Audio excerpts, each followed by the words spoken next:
কথাটা সত্য, কিন্তু আমি এই কথাটা অন্যভাবে বলতে চাই।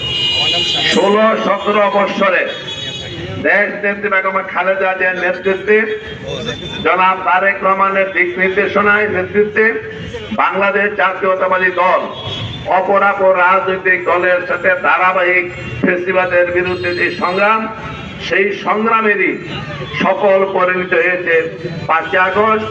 আর শোচনীয়, লজ্জাজনক, বেজ্জতিকর পরাজয় হয়েছে খুনি হাসিনা এবং ফেসিবাদীদের।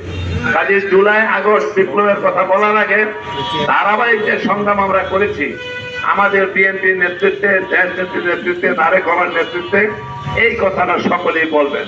না হলে মনে হয় যে কোনো ব্যক্তি, কোনো গোষ্ঠী মনে আগস্টের কয়েকদিন আগে এসে আন্দোলনটা শুরু করেছে এবং সমাপ্তি করে চলে গেছে। আসলে তা না। সমস্ত আয়োজন, আন্দোলনের সমস্ত উপকরণ, এই যে আপনারা যারা বসে আছেন, বিএনপির সর্বস্তরের নেতা কর্মীরা, অপরাপর রাজনৈতিক দল এবং বিশেষ করে মেহনতি মানুষ যে সংগ্রাম ধারাবাহিকতা রক্ষা করেছিল, তারই পরিণতি আগস্ট হয়েছে। এটা 1 দিনের, 2 দিনের, 3 দিনের আন্দোলনের কোনো ফসল না।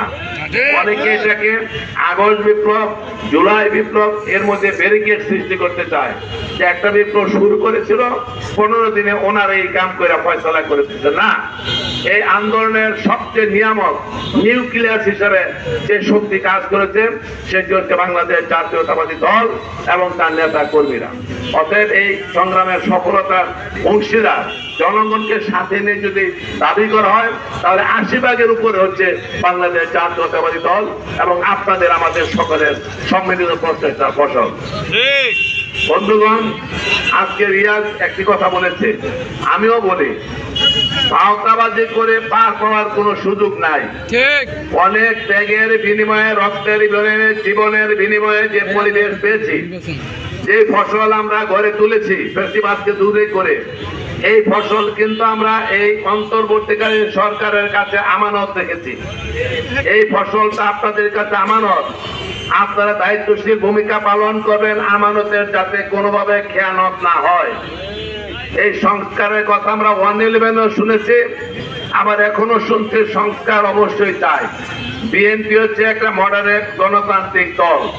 এই দল বহুগুলি রাজনৈতিক সংস্কার করেছে, রাষ্ট্রীয় বহু জায়গায়, বহু সনে তারা যুগের সাথে তাল মিলিয়ে সংস্কার সাধন করা হয়েছে। আমাদের যে সংস্কার আর বাংলাদেশের গুণগত মান উন্নয়নের জন্য অন্য কোনো রাজনৈতিক দল করে নাই।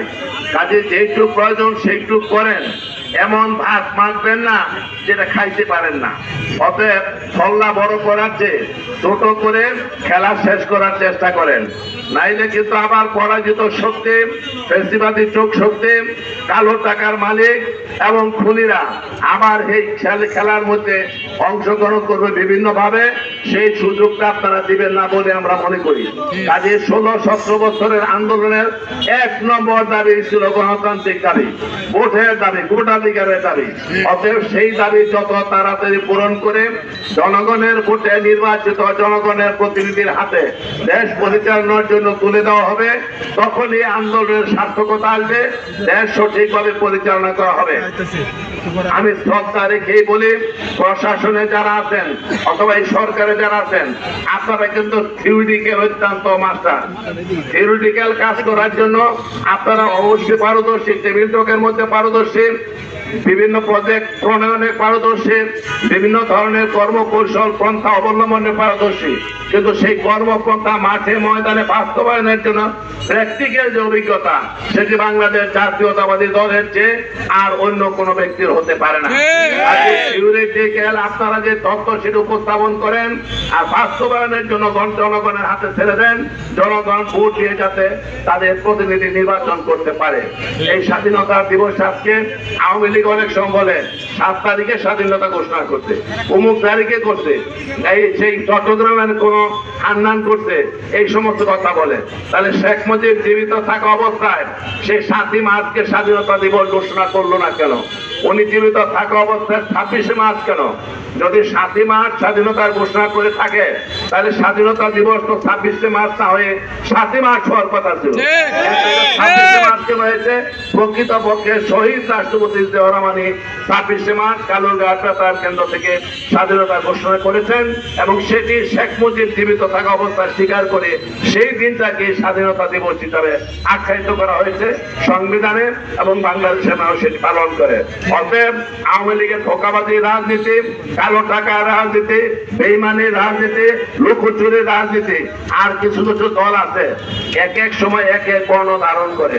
আমি খুব ব্যথিত হই এই ফজলু ভাই এখানে এবং অনেকে এনে ছাত্র রাজনীতি করেছেন ঢাকা বিশ্ববিদ্যালয় থেকে আরম্ভ করে।